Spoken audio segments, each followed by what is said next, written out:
విజయవాడ ఇంద్రకిలాద్రిపై వెలసిన కనకదుర్గమ్మ ఆలయంలో 3 రోజుల పాటు శాకంబరి ఉత్సవాలు నిర్వహించనున్నారు. ఈ నెల 27, 28, 29 తేదీల్లో అత్యంత వైభవంగా శాకంబరి ఉత్సవాలు నిర్వహించేందుకు ఆలయ అధికారులు సిద్దమవుతున్నారు. ఈ ఉత్సవాల్లో భాగంగా అమ్మవారు శ్రీ శాకంబరి దేవి అలంకారంలో భక్తులకు దర్శనమివ్వనున్నారు.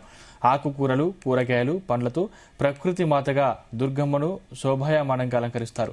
దీనికోసం దుర్గా మల్లేశ్వర హోల్సేల్ కూరగాయల మార్కెట్ వ్యాపారులు, ధర్మకర్తల మండలి సభ్యుల సహకారంతో తొలి విడతగా 7 టన్నుల కూరగాయలను అమ్మవారికి సమర్పించారు.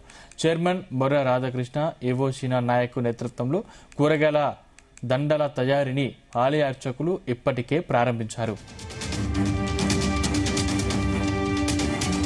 ఈ ఉత్సవాల కోసం తాడేపల్లిగూడెం, తణుకు, మడికి, సిద్ధాంతం, ఏలూరుతో పాటు గుంటూరు జిల్లాలోని జాగర్లమూడి, తెనాలి, యడ్లపల్లి, నారకోడూరు, కృష్ణా జిల్లాలోని నూజువీడు, చిన్నవోగిరాల, పెద్దవోగిరాల ప్రాంతాల నుంచి భారీగా కూరగాయల్ని సేకరించారు.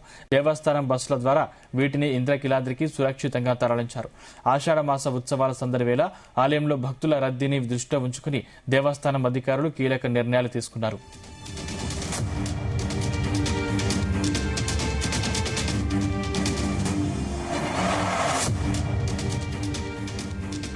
ఆషాఢ మాసం సందర్భంగా తెలంగాణ నుండి శ్రీ కనకదుర్గ అమ్మవారికి బోనాలు, వివిధ ప్రాంతాల నుండి సారి సమర్పించడానికి భక్తులు భారీ సంఖ్యలో తరలివస్తున్నారు.